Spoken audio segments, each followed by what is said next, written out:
fiery horse with the speed of light, a cloud of dust, and a hearty hi-yo silver, the Lone Ranger.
With his faithful Indian companion Tonto, the daring and resourceful masked rider of the plains led the fight for law and order in the early western United States.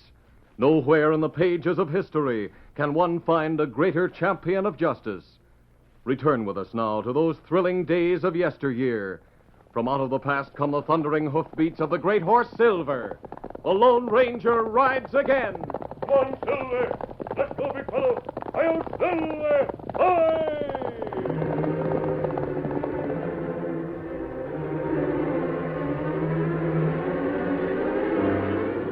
It was a commonplace day in Smith's Corners, a typically hot day in midsummer. There was no hint of the disaster that was to strike the town at noon. Old Cal Stevens had spent most of the morning visiting with his friend the sheriff. It was Cal who first noticed a large herd of cattle running ahead of a dust cloud and approaching the main street at a fast clip.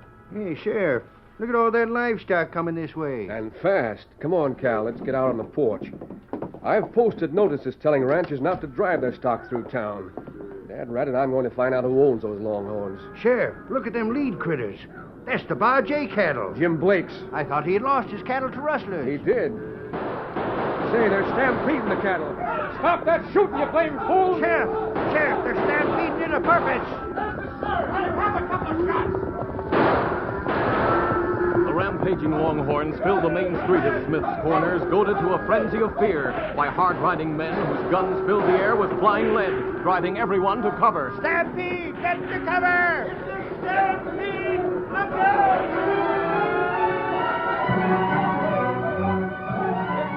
In the midst of the wild confusion, half a dozen men whose faces were concealed by bandanas rushed into the bank and started shooting. Wait, don't shoot, hold your fire! You boys fill the sacks. The rest of you stand ready to shoot anyone who moves.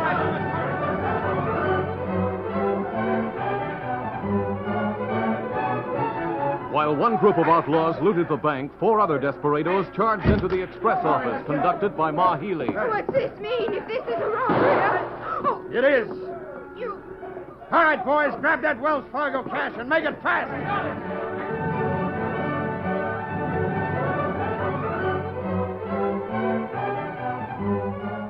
It all happened within a few minutes. The well-organized outlaws struck at half a dozen places and struck hard, then rode away, leaving several people dead and many wounded. Ma Healy had a bullet in the arm, and the sheriff's chest had been raked by lead, and there were many others. The doctor had more injuries than he could handle, and he accepted the welcome help of an unknown Indian who had appeared in town and identified himself as Tonto. It was evening when Ma Healy went to see the sheriff. Come on in, Ma. Evening, Sheriff.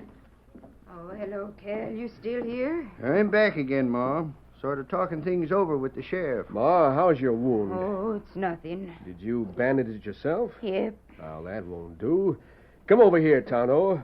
Who's the Indian? You heard me call him Tonto. That's all I know about him. Except he's downright handy with gun wounds.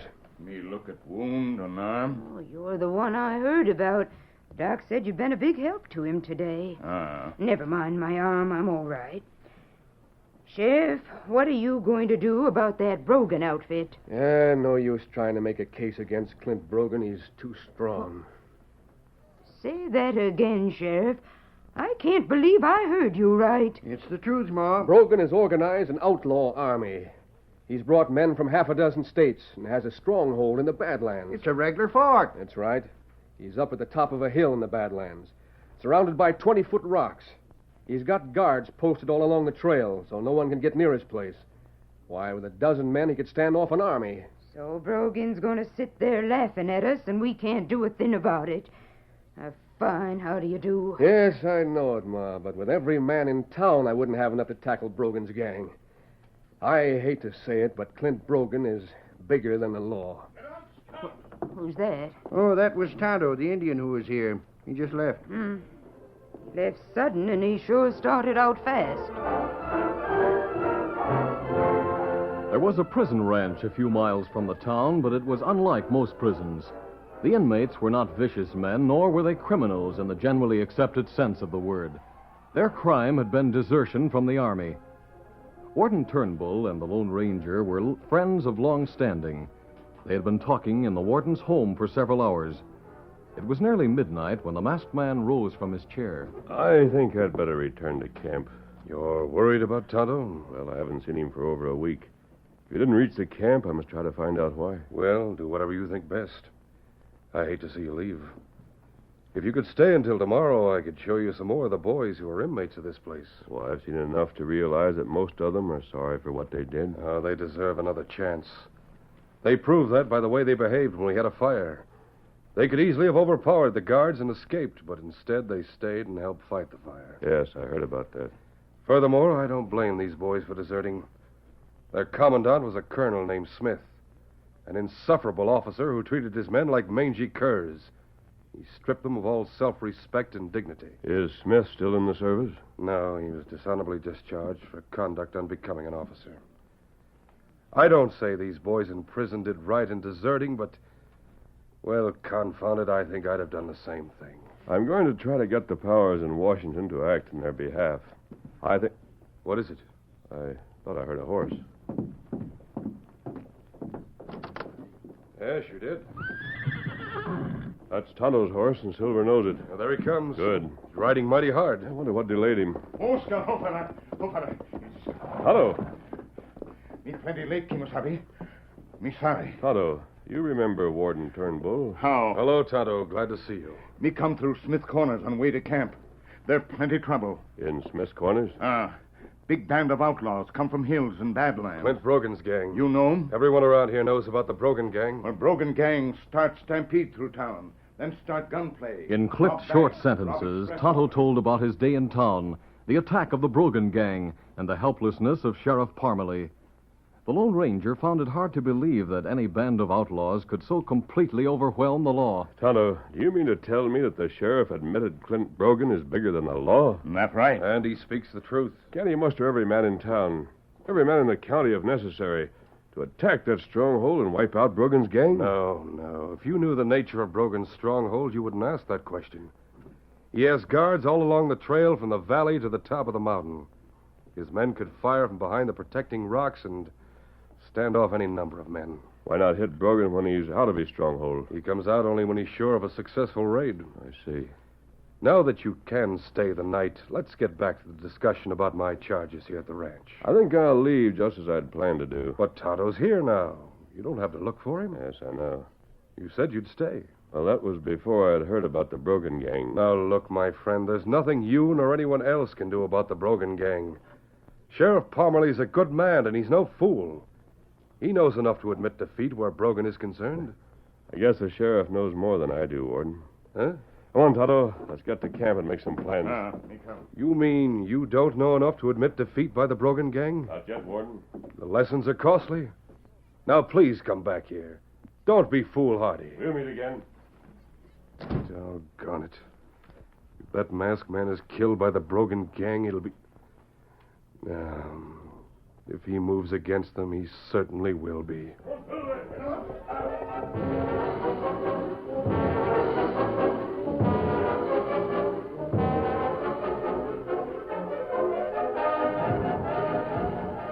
In their small, well-concealed camp, the Lone Ranger and Tonto talked far into the night.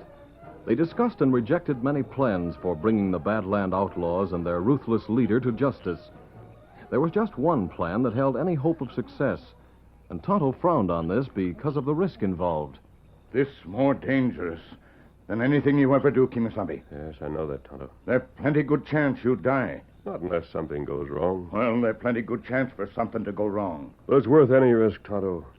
When a good, honest sheriff like Jim Parmalee says that any gang is bigger than the law, something must be done. What if you die? Tonto, when the day comes that Brogan's kind are bigger than the law, life won't be worth living. We'll act on my plan. Now, try and get some sleep. We're going to move at daybreak.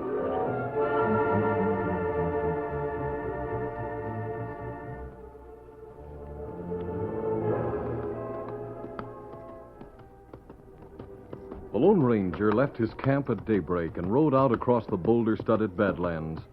After traveling nearly a mile, he started up a long, slow grade toward the craggy mass of rocks that served as a fortress and headquarters for the Brogan gang. As he guided Silver up the hill, the trail became more narrow, and the rocks that bounded it were large enough to hide a man on horseback. Suddenly, two men leaped from behind a rock. Hold it, mister. That's a warning. Oh, Silver, oh, easy. Get off that horse and don't try any sudden moves. Oh, I know better than that. Steady, big fellow. Masked, huh? Well, that's interesting. Stand right there and keep your hands on top of your head. I came to see your boss. You'll see him all right after we've taken away your mask and guns. You hadn't better try that until you find out why I came here. You told us why you came here. You wanted to see Brogan. Yes, I have a message for him. Well, it might be better if I left it here where he would find it. Careful there. Keep your hand on top of your head. Very well. The message is in the pocket of my shirt. Help yourself. That trick's too old, mister. I move close to reach into your pocket, then you make a fast play. You grab me and use me as a shield while you turn a gun on Pete here. Are you really that afraid of me? We're not afraid of you. Just move your hands slow, pull out that message, and drop it on the ground. Then step back. Very well. He said move your hand slow. Just as slowly as you please. How's this? That's better. Here's the message. Drop it.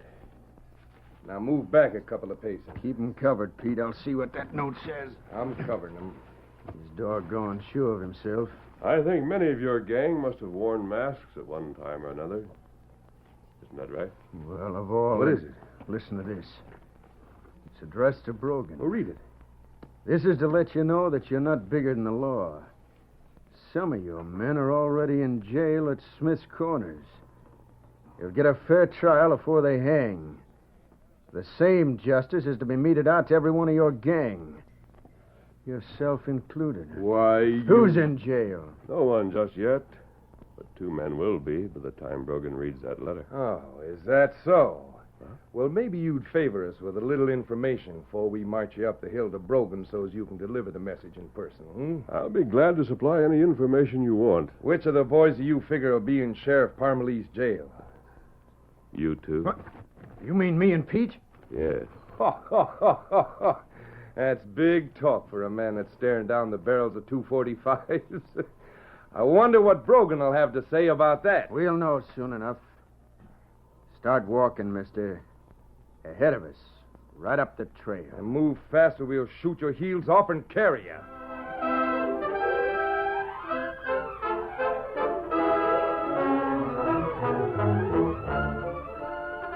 The curtain falls on the first act of our Lone Ranger story. Before the next exciting scenes, please permit us to pause for just a few moments.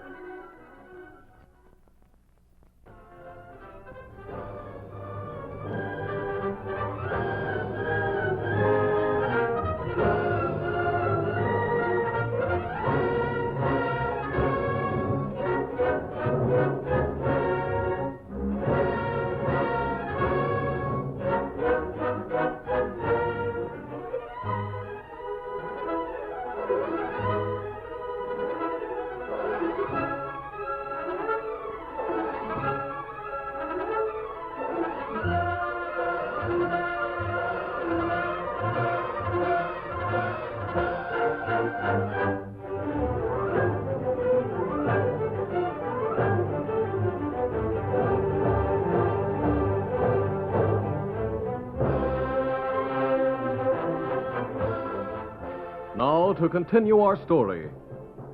After being challenged by two of Brogan's gang on the rocky trail that led uphill to the outlaw stronghold, the Lone Ranger stalled for time as long as possible to give his faithful Indian companion Tonto a chance to reach a position close at hand.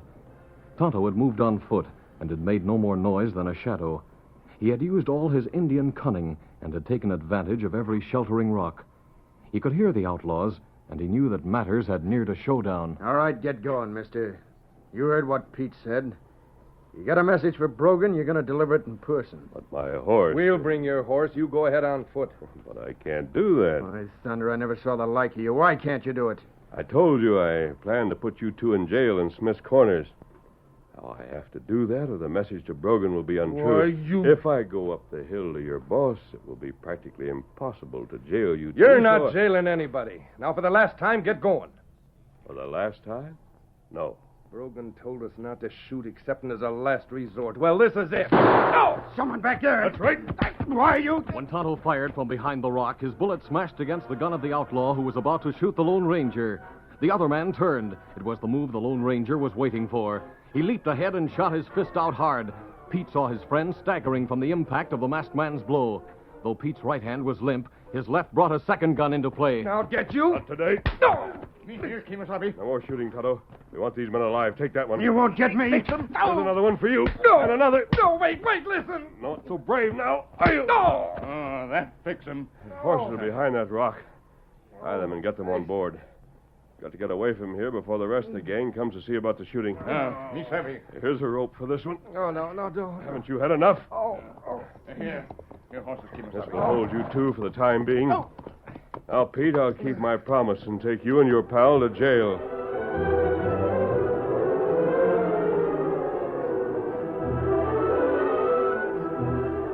It was a long way on the dangerous trail from the point at which the guards had challenged the Lone Ranger to the fortress on the top. The shooting had been heard by Brogan, and he dispatched several of his men to investigate.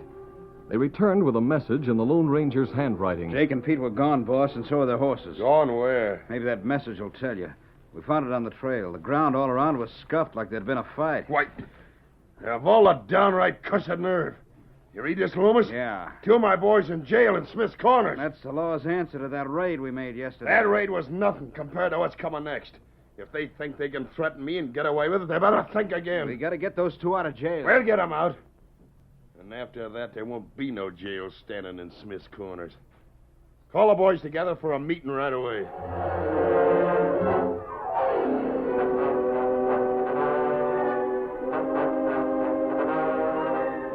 Sheriff Parmalee was in his office with his old friend Cal Stevens. The two had spent the morning discussing the raid of the preceding day. Well, this time yesterday, Cal, we were sitting here just like this. And 5 minutes later, things had busted wide open. That's right. Just about 24 hours ago to the minute. Sheriff, I hear hoofbeats. Oh, sit down, Cal. That's not another stampede. It's just a couple of horses. I'm going to see for myself. I tell you, Sheriff, I'm downright nervous since yesterday. What do you see? Great day. Sheriff, come over here to the window. Look outside. What is it? 4 men, 1 masked and 2 prisoners. That Indian named Tonto. He's leading the way. Coming in here. Here, two crooks. You'll be sorry for this. Wait, what's that mask mean? These two crooks are more important. You better cut these ropes and turn us loose. I know you. You're the polecat that fired at us. Lock these men up and hold them for trial. They're 2 of Brogan's gang. Now, hold on. Lock us up and our pals will burn down the whole town. They think they're bigger than the law. Who are you? Why'd you bring these men in here? Because they're crooks, Sheriff. They're killers. Jail's a place for them. But You'll have no trouble finding men who can identify them. I can, and so can Ma Healy. Me too. Well, Sheriff, what are you waiting for? He don't dare jail us. He knows what'll happen. Sheriff, if you know what's good for you, and for this town, you cut these ropes and let us get back to Brogan before he starts his attack. If Brogan starts an attack, he'll find more trouble than he can handle. Oh, that's big talk. I don't know what to do about this. I got the safety of the town to consider. You have more than that to consider. Just who are you? Me tell. Oh, Tonto, wait. No, Kemosabe. Me tell who you are. Then maybe, Sheriff, listen. This masked feller, Lone Ranger. What? That's who... You hear that, Sheriff? The Lone Ranger's on our side. Jail these men. If Brogan brings his gang, I'll help you meet them. Well, that'll be swell. Brogan will be glad to get you along with a few others in town. Ha ha. Go on, Sheriff. Put us in jail. See what happens. Well, even with you and Tonto on our side, and with every man in town geared to a fight, we'd be outnumbered by Brogan's men. And you're afraid of odds? Well, When your father came here, he found mighty heavy odds against him. And so did his friends who settled this part of the West. Maybe he should have turned back and returned to the East. Then you wouldn't have been born a Westerner. You wouldn't have inherited the responsibility of fighting against odds to make this country what your father hoped it would be. Now, listen. Go on, Sheriff. Turn these men loose, then go to your father's grave. Get down on your knees and explain that you were afraid of odds. Who's afraid of odds? Come here, you crook. Hey. Open that iron door, Cal. We're holding these coyotes for trial. The charge is murder. That's the ticket. You'll pay for this. Our pals will be here. We'll be waiting for 'em. There. Now, Cal, spread the word to get ready for another attack by the Brogan gang. Say, where's that masked man? Oh, him just leave. There he is, mounting his horse out in front. Him got plenty hard ride. Where's he going? I thought he'd stay and help us fight when Brogan comes.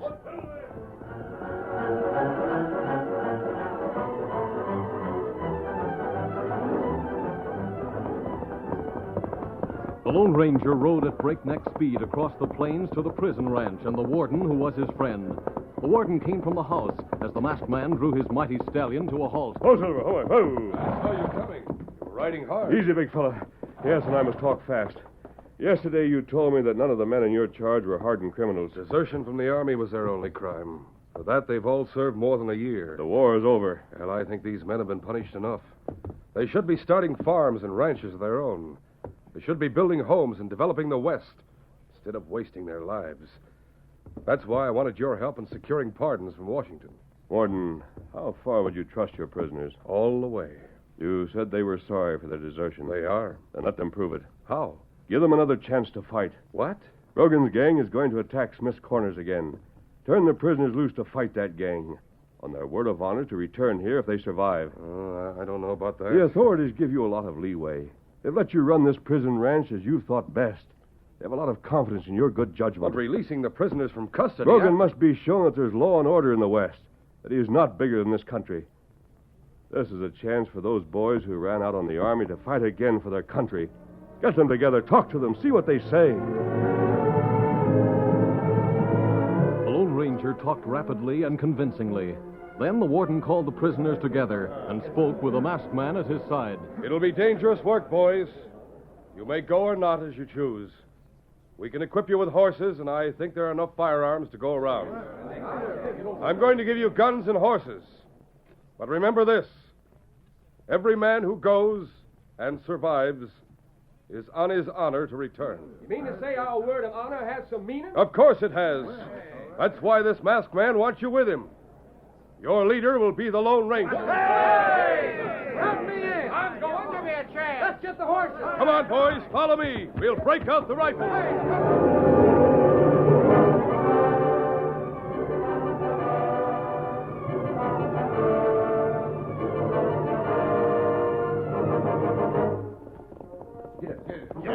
Come on there. Get up, boy. Brogan and his men, armed to the teeth and bristling with hatred, rode into town at sunset. All right, men. Give it to The sheriff had spread the word, and the townsmen were prepared. But their number was pitifully small, and they were inexperienced in battle. They had set up a barricade of wagons, boards, and barrels at each end of the main street, but these defenses proved of little value. The gunmen swept into the town from all sides, coming through the rear doors of the stores and houses like a tidal wave. The barricades were torn down so more of Brogan's men could charge in with horses. In the street and on verandas, on balconies, and even inside buildings, there was hand-to-hand fighting, and generally each one of the townsmen found himself facing 2 or 3 of Brogan's men. The sheriff's heart was filled with bitterness as he crouched with Tonto back of an overturned wagon. I brought this on myself. If I hadn't listened to that friend of yours, this would never have happened.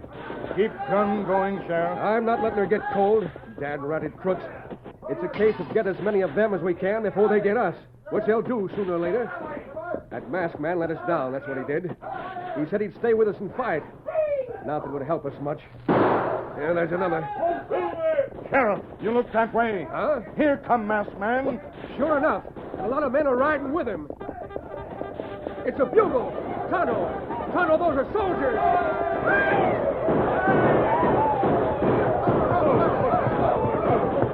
All right, here's your chance, boys. Here's the fight you wanted. Fighting was a game those soldiers had learned well. They pitched in eagerly, and every man seemed determined to make amends for the crime that had sent him to the prison camp. The odds were now against the Brogan gang, and soon there were shouts and yells of... Don't shoot! I quit! You hear that, Sheriff? That's the Brogan gang that's quitting.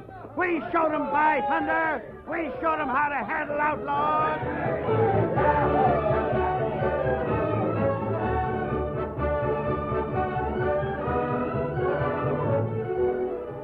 It was 1 month later when the warden once again called all the prisoners together. Boys, the work you did in helping capture Brogan and his men has not gone unnoticed. I have here a letter from Washington. It's official and it's long. It applies to every one of you. I'll read the line that really counts. Each man in your charge is given a full and complete pardon. You mean we're not prisoners any longer? We're free? You're free. Now go on and build those homes you've all been dreaming of. And give thanks to the Lone Ranger.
This is a feature of the Lone Ranger Incorporated, created and produced by George W. Trendle and directed by Charles D. Livingston. Tonight's story was written by Fran Stryker. The part of the Lone Ranger is played by Brace Beamer.